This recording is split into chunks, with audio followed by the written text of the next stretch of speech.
One of the places where my passion and my preferences blurs the line with the analysis that I share with you here on this channel is when I talk about settings. But some questions came up recently that kind of pulled me out of my element and made me have to explain why Traveller is great and relevant and something that deserves time at the tabletop when there are so many other science fiction IPs. What is it about Traveller that's special? It's made for adventure. Traveller is built from the ground up. Every stone in its foundation is built for tabletop role-playing and built for adventurers to fit into it. I'm the Complex Games apologist. How is Traveller different?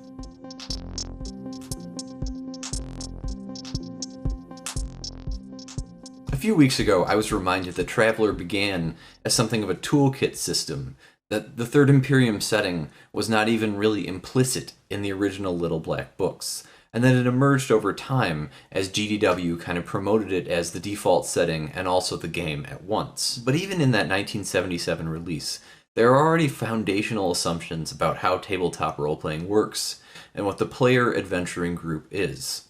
They're adventurers. But even in the 1977 release, there were things about the tabletop hobby that had become ensconced. The adventuring group, that cohesive unit of player characters whose loyalty was to each other, sometimes to the quest, but ultimately not a military or chain of command style arrangement, and who were motivated by wealth or by their own morality more than they were by any compulsion. While there are military games that feature duty within the hobby, they are not the mainstream, and Traveller really penetrated into the consciousness of the nascent hobby. It really became a successful game that went further than a niche. And I think that's because it acknowledged in the implicit setting in the Little Black books and in the Third Imperium setting that grew out of it, some place where adventurers were welcome, where they fit in.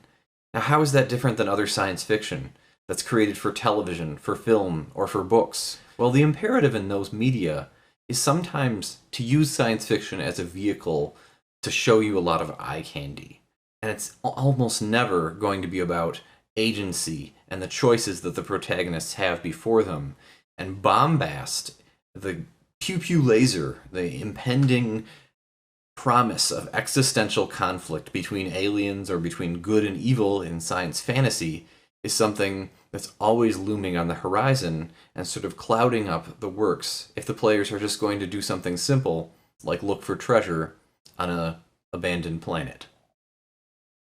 Now, I make no secret of the fact that I think that the strengths of Traveller are in the setting, the implied one in the rules, and then the explicit one in the Third Imperium. What is the hallmarks of this world that's built for adventurers? The speed of information, the fact that the police are a phone call, nay, a week-long message away, plus however long it takes them to get there.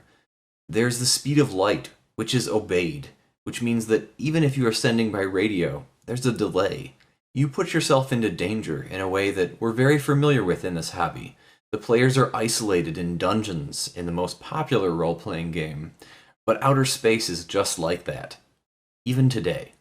The second thing about Traveller is that there's an absence of the really deep existential conflicts that are on such a bombastic scale that the players are inevitably going to get caught up into it, and the players will even expect to get caught up into it before they find their own motivations or kind of paw things out. These existential conflicts, the things like the Star Wars, or like the battles between the Cylons and the humans in Battlestar Galactica, sort of undermine some thematic components of tabletop role-playing that you may want to visit in your game. Survival is one that I'm really fond of. There's a film called The Martian, which really details a lot of the nuts and bolts of sort of just getting out alive from outer space. Pitch Black was a horror film that I think also fits in with some ideas about Traveller. And then there's an older movie called Outland by Sean Connery, or even Enemy Mine. This is the stuff of Traveller, and it's all kind of based on the idea that there's nothing terribly urgent happening right now besides what's happening to the characters. And ultimately, that's the same way that we play tabletop role-playing. It's about the characters. We don't cut away from them much.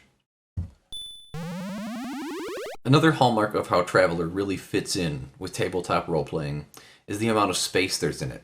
Undeveloped and kind of just sketched out space for GMs to sort of use as their own preserve and playground, but also just planets with only 40 or 50 people on them, with the worst sort of starport that's just a patch of grass. Those are the sorts of places where the player's starship is expected, needed, perhaps urgently, and yet inconsequential enough that they're the only ones that are probably coming. This is why heroes emerge in tabletop role-playing, is because they're in the right place at the right time. And both right places and right times have to exist for either of those to be the case. And Traveler's got an abundance of them. Finally, the characters of Traveler are things that resonate with us.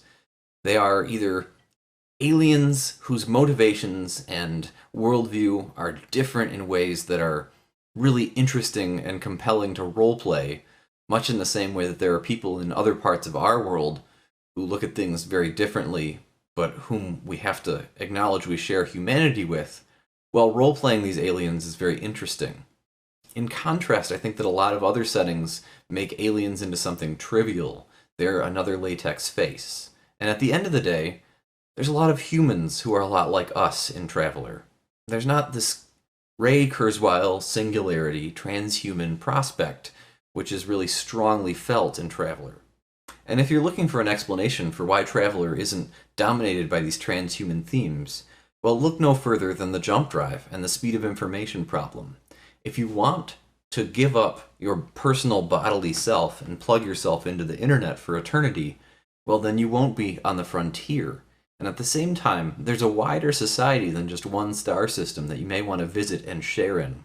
There are women that you may want to go on dates with who live light years away.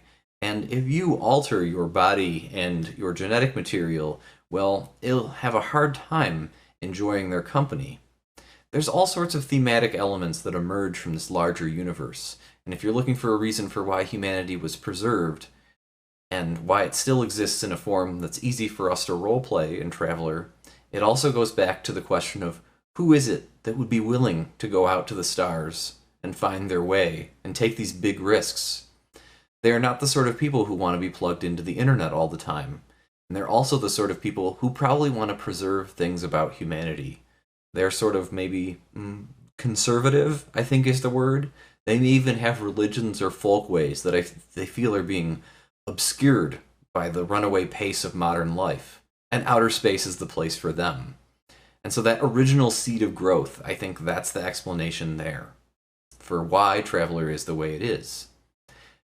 Now, all these questions come once you embrace Traveler for what it is, an adventure role-playing game, where there's a starship, a Type S scout, an Empress Marava, or a Beowulf free trader that is just traipsing along the space lanes, trying to get by and getting caught up in things that may lead them to make a phone call for lawyers, guns, and money.